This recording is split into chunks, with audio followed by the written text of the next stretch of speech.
Fascist Sheikh Hasina যেন ফিরতে না পারে, কাউকে হত্যা করতে না পারে, এজন্য সবাইকে ঐক্যবদ্ধ থাকতে হবে বলে মন্তব্য করেছেন বিএনপির মহাসচিব মির্জা ফখরুল ইসলাম আলমগীর। তিনি বলেন, আওয়ামী লীগকে রাজনৈতিকভাবে নিশ্চিহ্ন করতে পারলে ফ্যাসিবাদ থেকে পরিপূর্ণভাবে মুক্ত হবে দেশ। বিকেলে জুলাই আগস্ট গণ অভ্যুত্থান শোক ও বিজয়ের বর্ষপূর্তি উপলক্ষে শহীদদের স্মরণে রাজধানীর উত্তরা আজমপুর এলাকায় ঢাকা মহানগর উত্তর বিএনপির উদ্যোগে সমাবেশে প্রধান অতিথির বক্তব্যে তিনি এসব কথা বলেন। এদিকে ঢাকা ও চট্টগ্রামে পৃথক অনুষ্ঠানে দলের স্থায়ী কমিটির সদস্যরা সংস্কার, নির্বাচন ও ঐক্যমত্য নিয়ে কথা বলেন। মাহবুব সৈকতের রিপোর্টে বিস্তারিত।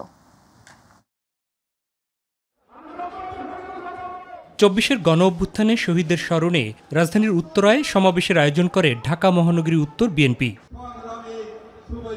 প্রধান অতিথির বক্তব্যে বিএনপি মহাসচিব ফ্যাসিবাদের বিরুদ্ধে ঐক্যের আহ্বান তুলে ধরে কোনোভাবেই যাতে আর আওয়ামী লীগ ফিরতে না পারে সে ব্যাপারেও সবাইকে সতর্ক করেন।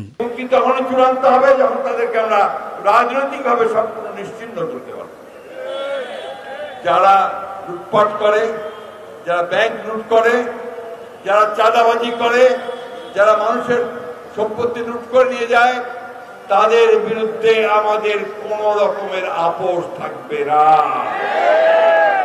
তাদেরকে আমরা কখনোই স্বীকার করবো না, তাদেরকে আমরা কোনো মতেই সামনে আসতে দেব না। যাত্রাবাড়ী এলাকায় মহানগরীর দক্ষিণের সমাবেশের বক্তব্যে সরকারের সমালোচনা করে দ্রুত নির্বাচনের তাগিদ দেন দলটির স্থায়ী কমিটির সদস্য মির্জা আব্বাস। নির্বাচন নিয়ে তো কোনো খুশি কেন আমি বুঝতে পারি না। তো আর দেরি করেন না, আমরা জানি দিন ঘোষণা দেবেন, তারিখ ঘোষণা দেবেন, এর পিছনে আপনাদের আবার কোন ষড়যন্ত্র তত্ত্ব লুকিয়ে আছে আল্লাহই বলতে পারবে। অন্যদিকে চট্টগ্রামের বিভিন্ন কর্মসূচিতে অংশ নিয়ে নির্বাচন নিয়ে কথা বলেন দলটির স্থায়ী কমিটির অপর সদস্য নজরুল ইসলাম খান। ফেব্রুয়ারিতে নির্বাচন হওয়ার পথে কোনো বাধা দেখছি না। আমরা অপেক্ষা করছি যে শিগগিরই সরকার এই ব্যাপারে তাদের বক্তব্য, সুস্পষ্ট বক্তব্য নিয়ে আসবেন। জুলাই সনদের ভিত্তিতেই আগামীতে রাষ্ট্র পরিচালনায় রাজনৈতিক দলগুলো একমত হবেন বলে মনে করেন স্থায়ী কমিটির অপর সদস্য সালাউদ্দিন আহমেদ। আশা করি সবাই ঐক্যমতের ভিত্তিতে এই রাষ্ট্র গঠন প্রক্রিয়ায় একমত থাকবে। ফ্যাসিবাদ বিরোধী জাতীয় ঐক্য আমাদের শক্তি হবে। এর আগে হেফাজত ইসলামের প্রয়াত সাবেক আমির মাওলানা শাহ আহমদ শফির কবর জিয়ারত করেন বিএনপি নেতারা। মাহবুব সৈকত, মাই টিভি, ঢাকা। আওয়ামী ফ্যাসিস্টের দোসররা প্রশাসনিক ঘাপটি মেরে আছে, তারা নানাভাবে বিশৃঙ্খলা সৃষ্টির চেষ্টা করে যাচ্ছে বলে মন্তব্য করেছেন জামায়াত ইসলামীর সেক্রেটারি জেনারেল অধ্যাপক মিয়া গোলাম পরোয়ার। তিনি বলেন, রাজনৈতিক দলগুলোর মধ্যে প্রয়োজনীয় সংস্কার, ভিন্নমতের প্রতি শ্রদ্ধা এবং পারস্পরিক সহমর্মিতার সংস্কৃতি গড়ে তুলতে হবে। শুক্রবার জাতীয় প্রেস ক্লাবে এক আলোচনা অনুষ্ঠানে তিনি এসব কথা বলেন। এছাড়া অনুষ্ঠানে বিভিন্ন রাজনৈতিক দলের নেতারা বক্তব্য দেন। ইলিয়াস মাতবরের রিপোর্ট। বাংলাদেশে জামাতে ইসলামী জুলাই গণ অভ্যুত্থান, প্রত্যাশা, প্রাপ্তি ও করণীয় শীর্ষক আলোচনা এবং দ্বিতীয় স্বাধীনতার শহীদ ও আহত যারা ইংরেজি ও আরবি ভার্সনের মোড়ক উন্মোচন উপলক্ষে জাতীয় প্রেস ক্লাব মিলনায়তনে সেমিনারের আয়োজন করে জামায়াত ইসলামী। সেমিনারে বিভিন্ন রাজনৈতিক দলের নেতারা বক্তব্য দেন। কিভাবে দক্ষিণ পন্থা দেখিয়ে, জুজুর ভয় দেখিয়ে আবার মুসলমানদের উপর নির্যাতন চালাতে পারে, সেই ব্যবস্থা বর্তমানে আমরা দেখতে পাচ্ছি। ভবিষ্যতের পথরেখা তারা তৈরি করছে। পিয়ার পদ্ধতির মাধ্যমে একটা জাতীয় জাগরণ হয়েছে, জাতীয় দাবিতে বলেছে পিয়ার পদ্ধতি। বিচার সংস্কার ছাড়া ওই হুদা রকিব মার্কা কোনো নির্বাচন এদেশের মাটিতে আমরা হতে দেব না। এ সময় জামায়াত ইসলামীর সেক্রেটারি জেনারেল অধ্যাপক মিয়া গোলাম পরোয়ার বলেন, অবাধ ও নিরপেক্ষ নির্বাচনের লক্ষ্যে লেভেল প্লেইং ফিল্ড নিশ্চিত করতে হবে। সকল স্তরের নির্বাচনকে সুষ্ঠু ও নিরপেক্ষ করার লক্ষ্যে মৌলিক সংস্কার কাজ সম্পন্ন করতে হবে। দলীয়করণ মুক্ত এবং দুর্নীতিমুক্ত প্রশাসন, বিচার ও সরকার ব্যবস্থা গড়ে তুলতে এমন একটি ভারসাম্যপূর্ণ রাষ্ট্রীয় কাঠামো আমাদের প্রত্যাশা, যেখানে নতুন কোনো ফ্যাসিবাদের জন্ম হবে না। জুলাই অভ্যুত্থানে আমরা পেয়েছি অত্যাচারী কর্তৃত্ববাদী শাসকের বিরুদ্ধে অকুতোভয় সদা জাগ্রত জনতা এবং নতুন বাংলাদেশ গড়ার প্রত্যয় দীপ্ত তারুণ্যের অজেয় শক্তি। বর্তমান প্রশাসন দিয়ে নিরপেক্ষ নির্বাচন করা সম্ভব নয় জানিয়ে দলটির সহকারী সেক্রেটারি জেনারেল রফিকুল ইসলাম খান বলেন, মানুষের ভোটাধিকার প্রয়োগ করার জন্য কার্যকর পদক্ষেপ নিতে হবে। সরকারের ভিতরে বাইরে যে ফ্যাসিবাদের দোসর আছে তাদেরকে অবিলম্বে চিহ্নিত করতে হবে, গ্রেফতার করতে হবে, মানুষের ভোটাধিকার নিশ্চিত করতে হবে। এজন্য দুটো জিনিস খুবই প্রয়োজন। লেভেল প্লেইং ফিল্ড তৈরি করতে হবে, সবার জন্য সমান অধিকার নিশ্চিত করতে হবে। আর আইন শৃঙ্খলা পরিস্থিতি উন্নয়ন করতে হবে। ইলিয়াস মাদবর, মাই টিভি, ঢাকা। একটা আহ্বান জানিয়ে শনিবার সকালে রাজধানীর একটি হাসপাতালে বাংলাদেশ জামায়াতে ইসলামীর আমির ডাক্তার শফিকুর রহমানের ওপেন হার্ট সার্জারি হবে। তার হার্টে 5 থেকে 6টি ব্লক ধরা পড়েছে। এর মধ্যে 3টি আর্টারি প্রায় 85% ব্লক। গত বুধবার তাকে হাসপাতালে ভর্তি করা হয়। বিকেলে রাজধানী মগবাজারে দলের কেন্দ্রীয় কার্যালয়ে এক সংবাদ সম্মেলনে এসব কথা জানান জামায়াতের সেক্রেটারি জেনারেল অধ্যাপক মিয়া গোলাম পরোয়ার। জামায়াত আমিরের সুস্থতার জন্য দেশ বিদেশের সব শুভাকাঙ্ক্ষীর কাছে দোয়া প্রার্থনা করেন সেক্রেটারি জেনারেল। ওনার হার্টে কিছু ব্লক ধরা পড়েছে, তো ব্লকের মধ্যে মেডিকেল ব্যাপার। আমরা ডাক্তারদের কাছে যেটা জানতে পেরেছি, ওনার সঙ্গে লাস্ট আমরা সাক্ষাৎ করেছি, উনি এখন পর্যন্ত মোটামুটি আলহামদুলিল্লাহ ভালো আছেন। আল্লাহর মর্জি, আল্লাহ ভরসা করে সিদ্ধান্ত নিয়েছি যে ওনাকে ওপেন হার্ট সার্জারি ইনশাআল্লাহ করতে হবে। ওনার পরিবার, উনি নিজে সহ আমরা সকলেই সর্বসম্মতভাবে সদর হয়ে আল্লাহ ভরসা করে আমরা এই সিদ্ধান্ত গ্রহণ করেছি। আগামীকাল সকাল 7:30টার দিকে ওনাকে ওটিতে নিয়ে যাওয়ার সিদ্ধান্ত হয়েছে। মহান আল্লাহ তাআলার আমরা সাহায্য কামনা করি সুস্থভাবে। ওভারঅল অন্যান্য শারীরিক ব্যাপারগুলো কিন্তু মোটামুটি ডাক্তাররা বলছেন ভালো আছেন। দেশে নতুন করে ফ্যাসিবাদের উত্থান হতে দেওয়া যাবে না বলে হুঁশিয়ারি দিয়েছেন গণসংহতি আন্দোলনের নেতারা। বিকেলে কেন্দ্রীয় শহীদ মিনারে আয়োজিত জুলাই সমাবেশে যোগ দিয়ে তারা অভিযোগ করেন, এখনও অনেক জুলাই যোদ্ধারা সাহায্য সহযোগিতা থেকে বঞ্চিত হচ্ছেন। এ সময় গণসংহতি আন্দোলনের প্রধান সমন্বয়ক জুনায়েদ সাকি দেশে নতুন রাজনৈতিক বন্দোবস্তের ব্যবস্থা করতে অন্তর্বর্তীকালীন সরকারের প্রতি আহ্বান জানান। অন্তর্বর্তী সরকার, আপনারা যদি নতুন রাজনৈতিক বন্দোবস্তে যেতে চান, তাহলে প্রথম কাজ দরকার ছিল এই শহীদের মর্যাদা এবং তাদের দায়িত্ব নেওয়া, আহতদের চিকিৎসা এবং তাদের দায়িত্ব নেওয়া। কেন ব্যর্থ হলেন? কেন এখনো আর্তনাদ শুনতে হয়? তার জবাব আপনাদের দিতে হবে। আজকে আপনাদের এত বড় রাষ্ট্রযন্ত্র, আপনারা এখনো শহীদের তালিকা করতে পারেন না, মর্যাদা দিতে পারেন না, আহতদের চিকিৎসা করতে পারেন না। এইটা আমরা আর গ্রহণ করতে পারি না। 5ই আগস্টের মধ্যে আপনাদের ব্যাখ্যা আমরা চাই। দেশে আগস্ট কেন্দ্রিক নিরাপত্তার কোনো শঙ্কা নেই বলে জানিয়েছে পুলিশ। বিকেলে রাজধানীর মিন্টু রোডে ডিএমপি মিডিয়া সেন্টারে আয়োজিত সংবাদ সম্মেলনে মিডিয়া অ্যান্ড পাবলিক রিলেশনস বিভাগের উপকমিশনার মোহাম্মদ তালিবুর রহমান কথা জানান। তিনি বলেন, আওয়ামী লীগের ক্যাডারদের ষড়যন্ত্রমূলক বৈঠকের রহস্য উদ্ঘাটন এবং এর পেছনে জড়িতদের বের করতে গুরুত্ব দিয়ে তদন্ত করা হচ্ছে। আরও জানাচ্ছেন রাকিব হাসান। গুলশানে বৈষম্য বিরোধী আন্দোলনের সমন্বয়ক পরিচয়ে চাঁদাবাজির মামলার অগ্রগতি জানাতেই ডিএমপির এই সংবাদ সম্মেলনের আয়োজন। ইতিমধ্যে গ্রেফতারকৃত যে 4-5 জন ছিল, তার মধ্যে 4 জন 5 দিনের রিমান্ডে রয়েছে।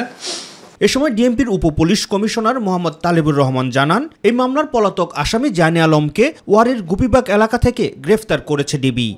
এই ঘটনায় বিস্তারিত তদন্ত অব্যাহত রাখে এবং তার প্রেক্ষিতে থানা পুলিশের পাশাপাশি ঢাকা মহানগর গোয়েন্দা পুলিশ ঘটনায় জড়িতদের আইনের আওতায় নিয়ে আসতে কাজ করে এবং তারই প্রেক্ষিতে আজ সকালে রাজধানীর গোপীবাগ হতে জানে আলম ওরফে তপুকে গ্রেফতার করা হয়। এই নিয়ে এই মামলায় এ পর্যন্ত মোট 6 জনকে গ্রেফতার করা হলো।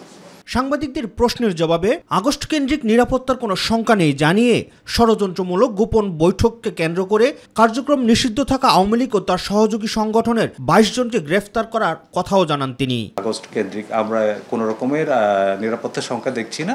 আমরা সবসময় সতর্ক রয়েছি এবং আমরা যে কোনো পরিস্থিতি মোকাবেলা করার জন্য আমাদের যে নিয়মিত কার্যক্রম সেগুলো চলমান রয়েছে। এর বাইরে যে কোনো পরিস্থিতি মোকাবেলা করার জন্য আমাদের যথেষ্ট প্রস্তুতি এবং সক্ষমতা রয়েছে। ডিএমপির এই উপকমিশনার জানান, গত 24 ঘন্টায় রাজধানীর বিভিন্ন এলাকায় অভিযান চালিয়ে আইন শৃঙ্খলা বিনষ্টের সাথে জড়িত থাকার অভিযোগে আরও 8 জনকে গ্রেফতার করা হয়েছে। আমাদের যে গোয়েন্দা নজরদারি সেটা অব্যাহত রেখেছি এবং আমাদের যে প্রিভেন্টিভ কাজ সেগুলো অব্যাহত রেখেছি। এরই ধারাবাহিকতায় গত 24 ঘন্টায় রাজধানীর বিভিন্ন স্থান থেকে কার্যক্রম নিষিদ্ধ আওয়ামী লীগ এবং তার অঙ্গ সংগঠনের 8 জন নেতাকর্মীকে গ্রেফতার করা হয়। রাকিব হাসান, মাই টিভি, ঢাকা। শাহবাগ মোড়ে বৃহস্পতিবার সকাল থেকে অবস্থান করা জুলাই যোদ্ধা সংসদ নামের একটি গ্রুপকে জোরপূর্বক সরিয়ে দিয়েছে জুলাই যোদ্ধাদের আরেকটি পক্ষ। টানা দুদিন শাহবাগ মোড় অবরোধ করে রাখায় আশপাশের এলাকায় তীব্র যানজট ছড়িয়ে পড়ে, এমন অভিযোগে তাদেরকে সরিয়ে দেওয়া হয়েছে বলে জানিয়েছে জুলাই যোদ্ধাদের অপর গ্রুপ। এ সময় পুলিশ এসে পরিস্থিতি নিয়ন্ত্রণে নেয়, পরে সেখানে যান চলাচল স্বাভাবিক হয়। আফজাল হোসেনের রিপোর্টে বিস্তারিত। সন্ধ্যার ঠিক আগ মুহূর্তে এভাবেই জুলাই যোদ্ধা সংসদ নামের একটি গ্রুপকে শাহবাগ মোড় থেকে জোরপূর্বক সরিয়ে দেয় জুলাই যোদ্ধাদের আরেকটি গ্রুপ। এ সময় অন্য গ্রুপের সাথে যোগ দেয় পুলিশ। সকল রাস্তার ব্যারিকেড তুলে নেওয়া হয়। এছাড়া শাহবাগ অবস্থানকারীদের মঞ্চ ভেঙে ফেলা হয়। ওনারা 1 তারিখ থেকে শুরু করছে এখানে আন্দোলন করার সিস্টেমটা হলো ওনারা চারিদিকে মানুষকে কষ্ট দিতে, হয়রানি দিতেছে। এক লোক বলতেছে, কালকে জিজ্ঞাসা করলাম যে ভাই ওনারা একটু সাইড দেন, তুমি কে? এমন পরিস্থিতিতে যান চলাচল স্বাভাবিক হলেও আগে থেকে শাহবাগ অবস্থানকারী গ্রুপটি ক্ষোভ প্রকাশ করে। আমি একদম পুলিশ সহায়তা করছে, কে নিছে, পুলিশ ধাওয়া করছে, মার দিছে, আমাকে সবাই টেনে নিয়ে গেছে। এই যে আজকে যে কাহিনীটা হইছে, উল্টা পাল্টা ক্যাপশন দিচ্ছেন, আপনার ডিসি মাসুদ স্যারের সাথে কথা বলেন, সব কিছু জানি না ক্যাপশন দিবেন, উল্টা পাল্টা করে ক্যাপশন দিলে আর যে মিডিয়া দিবে ধৈর্য ধরে খালি ওই যে ওদের মধ্যে আজকে বুয়াবা করব। জুলাই সনদ এবং জুলাই ঘোষণাপত্রের দাবিতে বৃহস্পতিবার সকাল থেকে রাজধানীর ব্যস্ততম শাহবাগ মোড় অবরোধ করে রেখেছিল জুলাই যোদ্ধা সংসদ পরিচয়দানকারী গ্রুপটি। আফজাল হোসেন, মাই টিভি, ঢাকা। বাংলাদেশ থেকে আমদানি করা পণ্যের উপর ৩৫% থেকে কমিয়ে ২০% শুল্ক আরোপ করেছে যুক্তরাষ্ট্র প্রশাসন। শুক্রবার হোয়াইট হাউসের এক ঘোষণায় ১৫% শুল্ক কমানোর এই সিদ্ধান্ত প্রকাশিত হয়েছে। এই সিদ্ধান্তের তাৎক্ষণিক প্রতিক্রিয়ার বাণিজ্য উপদেষ্টা শেখ বশির উদ্দিন বলেছেন, ২০% শুল্ক আরোপে যুক্তরাষ্ট্রে রপ্তানি বাধাগ্রস্ত হওয়ার আশঙ্কা নেই। অন্যদিকে যুক্তরাষ্ট্রের এই সিদ্ধান্তকে কূটনৈতিক বিজয় হিসেবে উল্লেখ করেছেন প্রধান উপদেষ্টা। বিস্তারিত জুবাইর রহমানের রিপোর্টে। গত ২রা এপ্রিল বাণিজ্য ঘাটতির কথা উল্লেখ করে বিশ্বের বিভিন্ন দেশের ওপর উচ্চ হারে শুল্ক আরোপ করেন মার্কিন প্রেসিডেন্ট ডোনাল্ড ট্রাম্প। বাংলাদেশের ওপর নির্ধারিত ৩৭% শুল্কে দেশের বাণিজ্যে নেতিবাচক প্রভাব পড়ার আশঙ্কা অর্থনীতিবিদদের। যদিও ৯ এপ্রিল বাংলাদেশের অন্তর্বর্তী সরকারের প্রধান উপদেষ্টা ডক্টর মোহাম্মদ ইউনূসের অনুরোধে বিভিন্ন দেশের ওপর আরোপিত এই শুল্ক ৩ মাসের জন্য স্থগিত করে ট্রাম্প। শুল্কের হার কমাতে যুক্তরাষ্ট্রের সঙ্গে ৩১ জুলাই পর্যন্ত বিভিন্ন দেশকে সময় দেওয়া হয়। শুক্রবার হোয়াইট হাউসের এক ঘোষণায় বাংলাদেশের উপর ১৫% শুল্ক কমিয়ে ২০% শুল্ক আরোপ করেছে মার্কিন প্রশাসন। ঘোষণায় ভারতের ২৫%, আফগানিস্তানের 15% ছাড়াও ব্রাজিলের ওপর 10%, মিয়ানমারের 40%, ফিলিপাইনের 19%, শ্রীলঙ্কার 20%, ভিয়েতনামের ওপর 20%-এর পাশাপাশি ইন্দোনেশিয়া, মালয়েশিয়া সহ পাকিস্তানের ওপর 19% শুল্কের পরিমাণও উল্লেখ করা হয়েছে। 20% শুল্ক আরোপে যুক্তরাষ্ট্রের রপ্তানি বাধাগ্রস্ত হওয়ার সম্ভাবনা নেই বলে জানায় বাণিজ্য উপদেষ্টা শেখ বশির উদ্দিন। এদিকে পুনর্নির্ধারিত মানের চেয়ে 17% কমে বাংলাদেশ থেকে আমদানি করা পণ্যের ওপর 20% পাল্টা শুল্ক আরোপকে কূটনৈতিক বিজয় বলে মন্তব্য করেছেন অন্তর্বর্তী সরকারের প্রধান উপদেষ্টা ডক্টর মোহাম্মদ ইউনূস। তিনি বলেন, এই চুক্তির মাধ্যমে বিশ্বের বৃহত্তম ভোক্তা বাজারে বাংলাদেশের প্রবেশাধিকার আরও জোরদার হয়েছে এবং প্রধান জাতীয় স্বার্থ সুরক্ষিত হয়েছে। শুক্রবার প্রধান উপদেষ্টার প্রেস উইং থেকে পাঠানো এক বার্তায় এ তথ্য জানানো হয়। জুবাইর রহমান, মাই টিভি নিউজ। বৃহস্পতিবার সকাল ৮টা থেকে শুক্রবার সকাল ৮টা পর্যন্ত একদিনে করোনায় আরও একজনের মৃত্যু হয়েছে। এ সময় নতুন করে একজনের দেহে করোনা ভাইরাস শনাক্ত হয়েছে। ফলে চলতি বছর আক্রান্তের সংখ্যা বেড়ে দাঁড়িয়েছে ৭২০ জনে। শুক্রবার স্বাস্থ্য অধিদপ্তর থেকে পাঠানো সংবাদ বিজ্ঞপ্তিতে এসব তথ্য জানানো হয়েছে। বিজ্ঞপ্তিতে বলা হয়, গত ২৪ ঘন্টায় করোনায় আক্রান্ত হয়ে নতুন করে একজনের মৃত্যু হয়েছে। এ নিয়ে চলতি বছর মৃতের সংখ্যা দাঁড়ালো ৩০ জনে। স্বাস্থ্য অধিদপ্তর জানিয়েছে, দেশে করোনা ভাইরাস মহামারীর শুরু থেকে এখন পর্যন্ত মোট শনাক্তের হার ১৩.০৪%। গত ২৪ ঘন্টায় শনাক্তের হার ২.০৮%।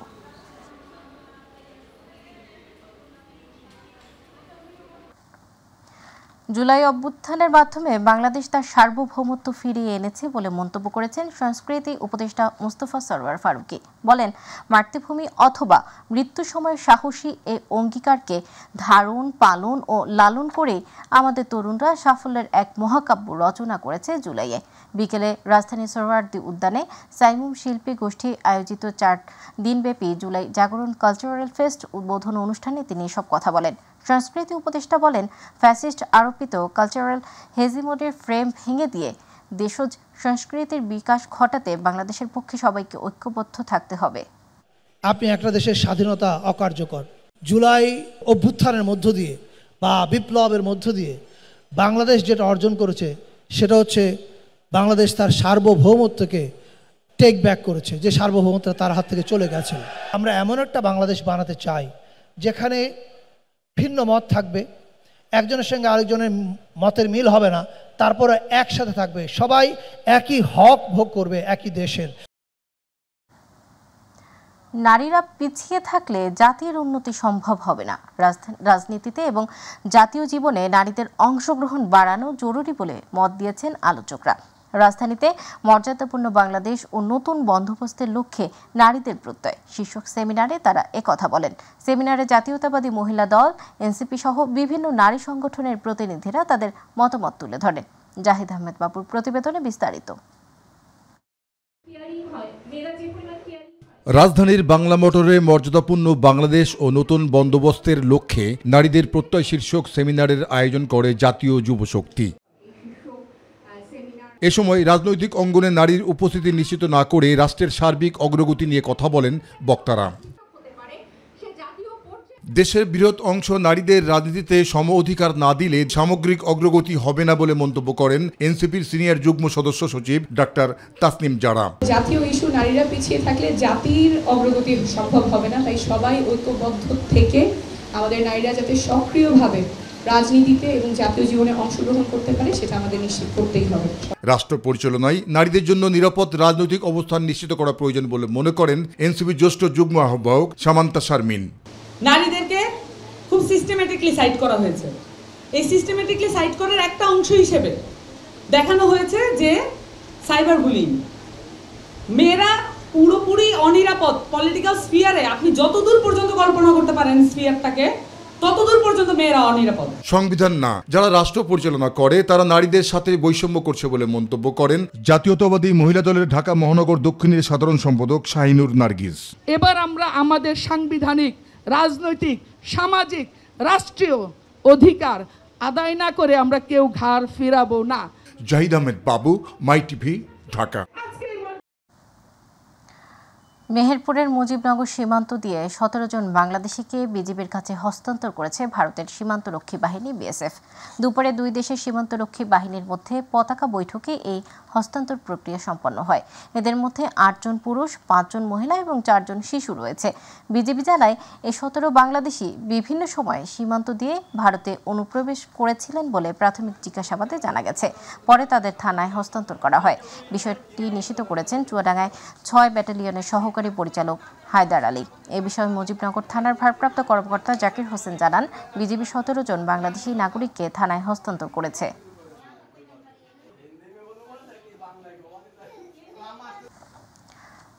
গেল 1 মাস ধরে রাজধানীর বাজারগুলোতে সব ধরনের সবজির দাম চড়া। মাঝে মধ্যে দু একটি সবজির দাম কমলেও সংকটের অজুহাতে দাম বেড়ে যায় সব ধরনের শাকসবজির বলে অভিযোগ ভোক্তাদের। বিশেষ করে পেঁয়াজ ও আদায় লেগেছে বাড়তি দামের ছোঁয়া। অপরদিকে গরু ও খাসির দাম আগের মতো স্থিতিশীল থাকলেও সব ধরনের মাছের দাম বেশ চড়া।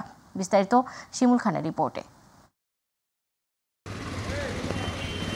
গেল কমাস আগেও রাজধানীর বাজারগুলোতে সব ধরনের সবজির দাম কম থাকলেও হুট করে 1 মাস ধরে বেড়ে গেছে সব ধরনের শাকসবজির দাম। বেগুন, বরবটি ও শসার দাম বৃদ্ধি পেয়ে প্রতি কেজি 120 টাকায় বিক্রি হচ্ছে। অন্যদিকে কমেছে মিষ্টি কুমড়া ও পেঁপের দাম, যা প্রতি কেজি 30 টাকা দরে বিক্রি হচ্ছে। আর বাকি শাকসবজি বিক্রি হচ্ছে 60 থেকে 80 টাকা মধ্যে বলে অভিযোগ ক্রেতাদের। শসার কেজি 100 টাকা, এগুলা নিয়ে আর মানুষের খাইব কি আর বাঁচবে গরিব মানুষ। তবে বৃষ্টির অজুহাতকে পুঁজি করে সবজির দাম বেড়েছে বলে দাবি সবজি বিক্রেতাদের। তো এই সপ্তাহ কম আছে, আবার হালকা পাতলা কিছুটা 10 টাকা কেজিতে বেশিও আছে। আর নিত্য প্রয়োজনীয় পণ্যের বাজারে পেঁয়াজ ও ডালের দাম বৃদ্ধি থাকলেও রসুন ও তেল বিক্রি হচ্ছে আগের দামেই। পেঁয়াজের দাম বাড়ছে, আলুর দাম বাড়ছে, ডিমের দাম বাড়ছে, মশারির ডাউলের দাম বাড়তে। আর গরু, খাসি এবং ব্রয়লারের দাম অতীতের মতো থাকলেও বাড়তি দামের হাওয়া লেগেছে সোনালী মুরগিতে। প্রতি কেজি বেড়েছে 10 থেকে 20 টাকা বলে স্বীকার করলেন ব্যবসায়ীরা। ব্রয়লারের দাম বাড়ে নাই, বাড়ার মধ্যে সোনালী মুরগির দাম বাড়ছে। টানা বৃষ্টিতে বেড়েছে সব ধরনের দেশি মাছের দাম। প্রতি কেজি রুই মাছ বিক্রি হচ্ছে 400 থেকে 450 টাকা দরে, যা গত সপ্তাহে ছিল 320 থেকে 350 টাকা। এমন অভিযোগও নেহাত কম নয় ভোক্তাদের। সব মাছের দামই আগের তুলনায় এখন অনেক বেশি। রুই মাছ 400, 450 এরকম। মাছ বাজারের অবস্থা খুবই খারাপ, বৃষ্টির কারণে ওরা বলতেছে মাছ আসতেছে না। ক্রেতারা বলছে বাজার মনিটরিং সঠিকভাবে করলে যেমন সিন্ডিকেট কমবে, তেমনি কমবে সব ধরনের পণ্যের দাম। শিমুল খান, মাই টিভি, ঢাকা। চাঁপাইনবাবগঞ্জের সোনা মসজিদ স্থলবন্দরকে আন্তর্দেশীয় যোগাযোগের ক্ষেত্রে গুরুত্বপূর্ণ উল্লেখ করে এর পরিধি বাড়াতে উদ্যোগ নেওয়ার কথা জানিয়েছেন নৌপরিবহন মন্ত্রণালয়ের উপদেষ্টা অবসরপ্রাপ্ত brigadier general M Sakhawat Hossain. এজন্য বিশ্বব্যাংকের পরবর্তী প্রকল্পে অগ্রাধিকার দেওয়ার কথাও জানিয়েছেন তিনি। দুপুরে সোনা মসজিদ স্থলবন্দরের স্থানীয় প্রশাসন, কাস্টমস ও ট্রেড ইউনিয়নের সঙ্গে মতবিনিময় শেষে সাংবাদিকদের এসব কথা বলেন নৌপরিবহন উপদেষ্টা। নৌ উপদেষ্টা বলেন, সোনা মসজিদ স্থলবন্দরটি অনেক পুরনো ও গুরুত্বপূর্ণ। বন্দর ব্যবহারকারীরা এই বন্দরের পরিধি বাড়ানো ও একটি লিংক রোড স্থাপনের দাবি জানিয়েছেন। তাদের পরিপ্রেক্ষিতে স্থানীয় জেলা প্রশাসককে উন্নয়ন পরিকল্পনা প্রস্তাব পাঠানোর জন্য বলা হয়েছে। দু দেশের সম্পর্ক ভালো হবে এবং আমাদের এই পোর্টে ব্যবসা বাণিজ্য বৃদ্ধি পাবে। এটা তো অনেক ইম্পর্টেন্ট বন্দর এবং অনেক পুরনো বন্দর, তো এটার সাথে হয়তো ভবিষ্যতে লিঙ্ক আপও হতে পারে। সেই কারণে এই বন্দরটাকে আর একটু সম্প্রসারণ করা দরকার। আর যদি সম্ভব হয়, আমি জানি না, আমরা তো অনেকটা ওয়ার্ল্ড ব্যাংকে দিয়ে অনেক কটা বন্দর করিয়েছি। নেক্সট টাইম যদি ওয়ার্ল্ড ব্যাংকের কোনো প্রজেক্ট থাকে তাহলে সেটা নিলে ওটা আমাদের জন্য ইজ হবে। এ পর্যায়ে প্রবাস সংবাদ।